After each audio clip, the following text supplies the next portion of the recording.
Hello viewers, आज के video में हम देख रहे हैं कक्षा 9वीं इंग्लिश की remedial book module for remedial classes का जो ये आपका मॉड्यूल है। इसके बुक के पेज नंबर 19, 20 और 21 में जो ऑब्जेक्टिव क्वेश्चन एमसीक्यूज दे रखे हैं फ्रॉम बिहाइव आपकी बुक के, तो इसमें से एक एक नंबर के 4 ऑब्जेक्टिव क्वेश्चन आने वाले हैं। तो इसका पूरा सॉल्यूशन आज हम करेंगे। तो शुरू करते हैं। Choose the correct option. Put right before the correct answer. Textual MCQs for practice. तो ये जो MCQs मतलब ऑब्जेक्टिव क्वेश्चन दे रखे हैं आपके एग्जाम के लिए वेरी इंपॉर्टेंट है। और इसके पहले हमने पैसेज भी हल कर लिए हैं और ग्रामर के भी ऑब्जेक्टिव क्वेश्चन हमने करे थे। तो प्रश्न यहाँ पे फर्स्ट क्वेश्चन है, What did Tommy find? What did Tommy find? तो इसका आंसर है an old book with yellow crinkly pages. Tommy ने क्या फाइंड करा था, मतलब टॉमी को क्या मिला था? तो उसे एक पुरानी बुक मिली थी जिसके पीले मुड़े हुए पेज थे। Where did Tommy find the book? Second question है, where did Tommy find the book? तो इसका आंसर है in his house. Next third है, how old is Margie? How old is Margie? तो इसका आंसर है 11 ईयर्स। नेक्स्ट है four, What does yellow woods mean? Yellow woods का क्या मतलब है? तो इसका आंसर है फॉरेस्ट विथ येलो लीव्स। पांचवा है, who is the poet of this poem the road not taken? इस पोयम के पोइट मतलब कवि कौन है? पोयम है द रोड नॉट टेकन, तो इसके कवि रॉबर्ट फ्रॉस्ट। इसका आंसर होगा रॉबर्ट फ्रॉस्ट।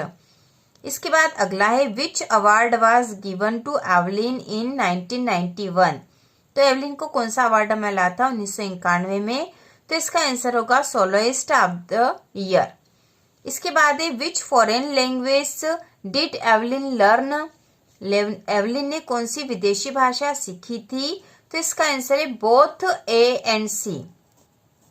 ए मतलब फ्रेंच और सी मतलब बेसिक जापानीज, दोनों ही सीखी थी। तो इसका आंसर होगा बोथ ए एंड सी। इसके बाद अगला है, where did Bismillah play the shehnai on 15 August 1947? Bismillah ने 15 अगस्त 1947 को कहां पर शहनाई बजाई थी? तो इसका आंसर होगा red fort.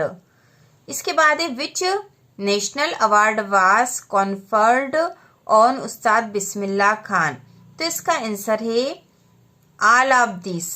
All of this में है पद्मश्री, पद्म भूषण और पद्म विभूषण, तीनों ही। इसके बाद है, shehnai is a refined version of which instrument? तो इसका आंसर है पुंगी। पुंगी का उन्नत रूप है शहनाई। ठीक है, तो इसका आंसर होगा पुंगी। इसके बाद अगला प्रश्न है पेज नंबर 20 पर, where was the shehnai played traditionally? तो इसका आंसर है ऑल द अबव, मतलब कहां पर पारंपरिक रूप से शहनाई बजाई जाती थी? तो इसका आंसर है in temples, in wedding ceremonies, auspicious ceremonies. ठीक है, यहाँ पर बजाई जाती थी, तो आंसर होगा ऑल द अबव। तो इसका अर्थ है कि शहनाई पारंपरिक रूप से कहाँ बजाई जाती थी? तो इसमें है मंदिर में, शादी समारोह में या विशेष समारोह में। तो यहाँ पे ऑल द अबव आंसर आएगा क्योंकि इन तीनों ही जगह पर बजाई जाती थी। Who breaks the shutters of the window? तो इसका आंसर होगा वाइंड। वाइंड मतलब हवा ने, विंडो मतलब खिड़की के दरवाजे तोड़ रही थी, मतलब उनमें से आवाज आ रही थी, तो यहाँ वाइंड आंसर आएगा। Kezia's father could not play because? Kezia के पिताजी नहीं खेलते थे, क्यों? तो इसका आंसर है he was to tired after work. काम करने के बाद बहुत अधिक थक जाते थे इसलिए, तो ये इसका आंसर है। इसके बाद 14 नंबर पे है, why did Kezia tear the papers? तो इसका आंसर है to fill the cushion. To fill the cushion. इसके बाद है, what did Kezia's grand mother ask her to make? Kezia की ग्रैंड मदर ने उसे क्या बनाने को कहा था? तो इसका आंसर है गिफ्ट ऑफ पिन कुशन। एक गिफ्ट उपहार बनाने को कहा था पिन कुशन से। इसके बाद है, what revives the sweet memories in the poets mind? तो इसका आंसर है raindrops falling on the roof.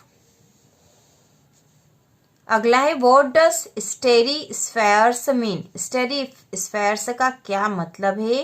तो इसका आंसर है स्काई फिल्ड विथ स्टार्स। आसमान जो तारों से भरा हुआ है, यह इसका अर्थ है। इसके बाद है who are darling dreamers in the poem. Poem में डार्लिंग ड्रीमर्स कौन है, तो इसका आंसर है चिल्ड्रन।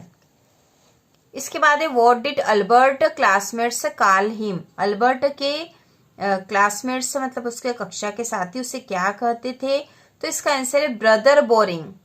ब्रदर बोरिंग कहते थे। इसके बाद 20वां क्वेश्चन है what did Einstein love to play with. Einstein को क्या करना बहुत पसंद था या किसके साथ खेलना पसंद था, तो इसका आंसर है मैकेनिकल टॉयस। मैकेनिकल खिलौने जो थे उनके साथ खेलना उसे बहुत पसंद था। इसके बाद है who is the author of the lesson my childhood. My childhood lesson जो है इसके लेखक कौन है, तो इसका आंसर है एपीजे अब्दुल कलाम। एपीजे अब्दुल कलाम इसके लेखक है। इसके बाद है वेयर वाज कलाम बोर्न। कलाम का जन्म कहाँ हुआ था, तो इसका उत्तर है रामेश्वरम, मद्रास स्टेट। इसके बाद 23 नंबर पे who was Kalam's close friend. Kalam के क्लोज फ्रेंड मतलब गहरे दोस्त कौन थे, करीबी दोस्त, तो वो थे रामानंद शास्त्री। 24 नंबर पे what are the things in nature that a man needs to live with. Nature की ऐसी कौन सी चीज है जिसके साथ मनुष्य को रहने की आवश्यकता है, तो सन, एयर, वाटर एंड प्लांट्स, तो इसका आंसर आएगा ऑल ऑफ दिस, ये सभी। इसके बाद है how is men's vision clouded, तो इसका आंसर होगा by hate and narrow thinking. Why did the poet want to go to Innisfree, तो इसका आंसर होगा to enrich his spirit and feel light away from the noise of the city. इसके बाद है 27 number पे how was the woman punished by Saint Peter, तो इसका answer होगा ऑल द अबव, मतलब ये तीनों ही चीजें हैं।